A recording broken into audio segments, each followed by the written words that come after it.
오늘은 베드로전서 1장 말씀을 가지고 나그네의 소망이라는 제목으로 말씀을 나누겠습니다.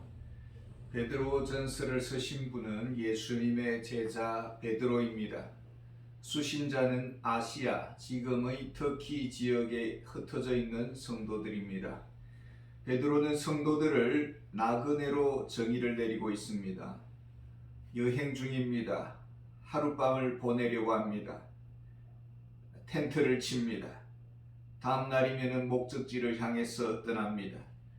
텐트는 임시 막사입니다. 곧 떠납니다. 그가 바로 나그네입니다. 나그네의 마음은 목적지에 가 있습니다. 여기에 집착하지 않습니다. 곧 떠날 것입니다. 동반자가 있습니다. 믿음의 형제입니다. 신앙의 동지입니다. 그 중에는 걸림돌도 있고 디딤돌도 있습니다. 시험을 주기도 합니다. 받기도 합니다. 2절에 곧 하나님 아버지의 미리 아심을 따라 성령이 거룩하게 하심으로 순종함과 예수 그리스도의 핏부림을 얻기 위하여 택하심을 받은 자들에게. 성도의 배후에는 하나님 아버지가 계십니다. 예수 그리스도가 계십니다. 성령 하나님이 계십니다. 삼위일체 하나님을 믿는 신앙을 가지고 있습니다. 이것이 나그네 성도의 영적 관계성입니다. 저들의 믿음은 무엇으로 알 수가 있습니까? 3절 4절에 보면은 우리 주 예수 그리스도의 아버지 하나님을 찬송하리로다. 그의 많으신 긍휼대로 예수 그리스도를 죽은 자 가운데서 부활하게 하심으로 말미암아 우리를 거듭나게 하사 산 소망이 있게 하시며 썩지 않고 더럽지 않고 쇠하지 아니하는 유업을 있게 하시나니 곧 너희를 위하여 하늘에 간직하신 것이라. 나그네 성도의 특징이 있습니다. 찬송을 부립니다. 모이면 찬송합니다. 기쁠 때도 찬송합니다. 시험이 와도 찬송합니다. 찬송의 대상은 하나님 아버지가 되십니다. 거룩한 찬송을 드립니다. 감사의 찬송을 드립니다. 은혜를 찬송합니다. 구세주를 찬송합니다. 찬송 중에 하늘을 응시합니다. 위를 바라봅니다. 영원한 보화를 바라봅니다. 영적 기쁨을 간직합니다. 세상은 모든 것을 가진 자들입니다. 찬송을 부르면서 하늘의 무한한 부여로 감격합니다. 하이에나들, 늑대들, 들개들이 우글거리는 정글 속을 지납니다. 하나님의 큰 손에 돌보심이 있습니다. 마음의 평안을 누립니다. 6절을 보시면은 그러므로 너희가 이제 여러 가지 시험으로 말미암아 잠깐 근심하게 되지 않을 수 없으나 오히려 크게 기뻐하는도다. 잠깐 근심합니다. 불완전한 사람이기에 벼랑 끝에서 두려워합니다. 감당이 되지 않는다고 느껴집니다. 그런데 이 또한 스쳐 지나가는 바람일 뿐입니다. 하나님이 개입하십니다. 천사를 보내시고 인도자를 보내시고 보호자를 보내주셨습니다. 하나님의 사랑을 특별히 봅니다. 하나님의 가까이 계심을 분명히 알았습니다. 하늘의 꿀을 맛봅니다. 하나님의 세미한 위로가 있습니다. 7절에 너희 믿음의 확실함은 불로 연단하여도 없어질 금보다 더 귀하여 예수 그리스도께서 나타나실 때에 칭찬과 영광과 존귀를 얻게 할 것이니라. 고난 중에도 하늘의 위로를 맛봅니다. 황홀한 주님의 사랑을 만져보는 기회가 됩니다. 8절에 예수를 너희가 보지 못하였으나 사랑하는도다. 이제도 보지 못하나 믿고 말할 수 없는 영광스러운 즐거움으로 기뻐하니. 주님을 보지는 못합니다. 그러나 사랑의 선물을 받았습니다. 더 분명히 믿습니다. 사랑을 느낍니다. 이런 맛을 보면서 우리의 믿음은 어떻게 됩니까? 9절에 보면은 믿음의 결국 곧 영혼의 구원을 받음이라. 구원의 현재성을 가리킵니다. 장차 받을 구원을 말하는 것이 아닙니다. 지금 영적인 그 구원의 행복을 느낍니다. 이것이 구원의 현재성입니다. 우리는 하늘의 영광과 복을 어디서 확인할 수 있습니까? 어떤 영적인 막공을 넘어서서 우리 신앙의 선진들의 그 경험을 어디서 확인할 수가 있습니까? 우리는 어떻게 하면 구원의 셈을 일상 속으로 끌어다 설 수가 있을까요? 10절과 11절입니다. 이 구원에 대하여는 너희에게 임할 은혜를 예언하던 선지자들이 연구하고 부지런히 살펴서 자기 속에 계신 그리스도의 영이 그 받으실 고난과 후에 받으실 영광을 미리 정언하여 누구를 또는 어떠한 때를 지시하시는지 상고하니라. 하나님의 은혜의 선물이 있습니다. 복음입니다. 하나님의 말씀입니다. 선지자들을 보냈습니다. 복음 전하는 자들을 보냈습니다. 목사와 교사를 보냈습니다. 스위스의 지도자인 페스탈로치가 이런 말을 했습니다. 교사는 하늘에서 보내주신 분이다.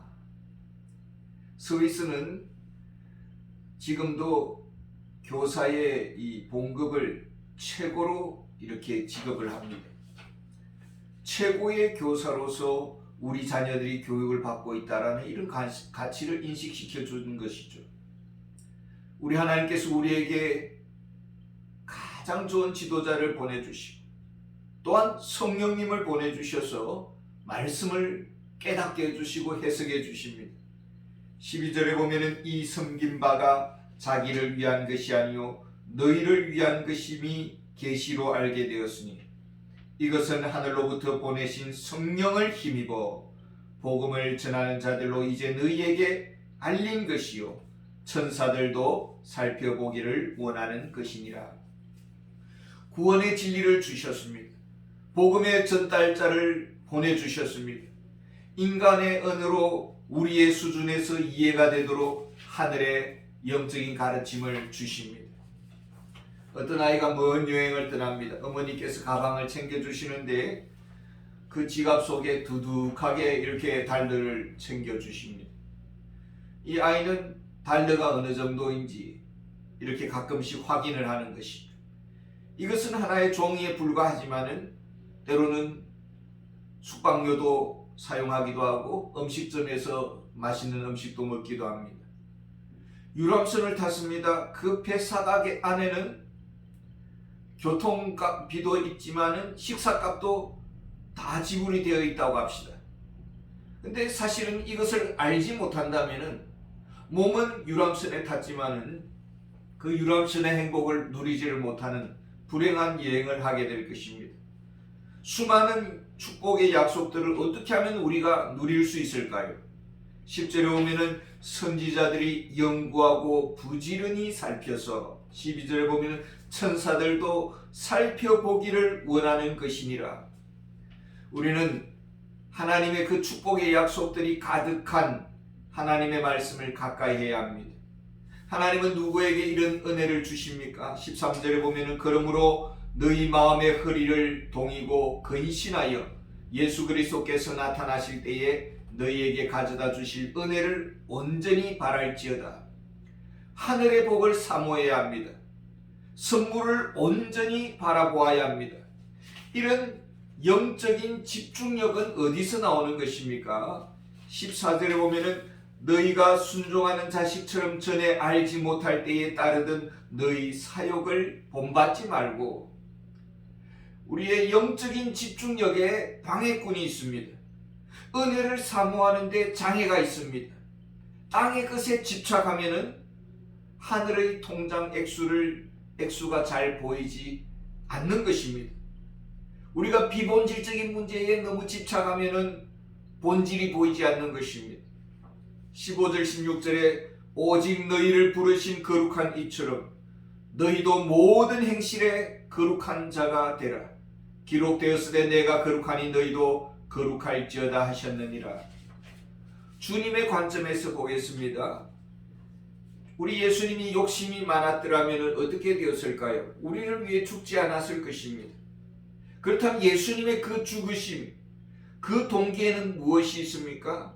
18절 19절에 보면 너희가 알거니와 너희 조상이 물려준 헛된 행실에서 대속함을 받은 것은 은이나 금같이 없어질 것으로 된 것이 아니요 오직 흠없고 점없는 어린 양 같은 그리스도의 보배로운 피로 된 것이니라.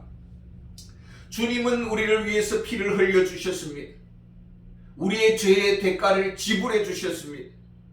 죽으셨다라는 것은 또 다른 말로 하면은 사욕이 없으셨다라는 뜻이 됩니다. 온전히 우리의 구원만을 생각했다라는 것입니다. 거룩한 삶의 동기는 결과를 낳습니다. 먼저는 그리스도를 나의 주인으로 모십니다.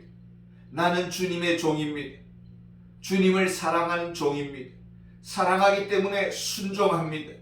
더 바랄 것이 없습니다. 주님의 종된 것만으로도 무한한 영광입니다. 또 한 가지는 형제와의 관계에서 거룩한 사랑이 요구됩니다. 하늘의 무한한 복을 소유한 자들입니다. 하나님께 소망을 두고 살아가고 있습니다. 받은 바 사랑이 너무나 많습니다. 하늘의 보화 창고의 주인 되신 우리 아버지 하나님, 또 그리스도가 되십니다. 그 부요함과 감사가 이제는 형제 관계에서 나타나게 되는 것입니다. 22절에 너희가 진리를 순종함으로 너희 영혼을 깨끗하게 하여 거짓이 없이 형제를 사랑하기에 이르렀으니 마음으로 뜨겁게 서로 사랑하라. 마음으로 뜨겁게, 뜨거운 사랑이 요구되고 있습니다. 이 뜨거움이라는 것은 거룩함만이 가능한 것입니다. 사심이 없습니다. 미워하는 마음이 없습니다. 편견이 없습니다. 용서했습니다. 축복합니다. 기도합니다. 잘되기만을 원합니다. 뜨거운 사랑의 열매가 맺혀지는 것입니다. 이것이 성도의 삶입니다. 이런 은혜가 지속적으로 이렇게 영적인 에너지는 지속적으로 어디서 나오는 것입니까? 23절에 보면 너희가 거듭난 것은 썩어질 씨로 된 것이 아니요 썩지 아니할 씨로 된 것이니 쌓아있고 항상 있는 하나님의 말씀으로 되었느니라. 우리가 생명의 말씀을 먹습니다. 이 생명의 떡을 먹을 때에 우리가 영적인 힘을 얻습니다. 그리고 하나님의 사랑으로 배부릅니다. 하늘의 복을 우리가 확인합니다. 이런 만족감으로 형제를 우리가 부욕해 해주는 자가 되었습니다. 이것이 나그네 성도의 소망이고 삶입니다. 이런 복된 은혜가 우리의 나그네 인생에 충만하기를 원합니다. 감사합니다.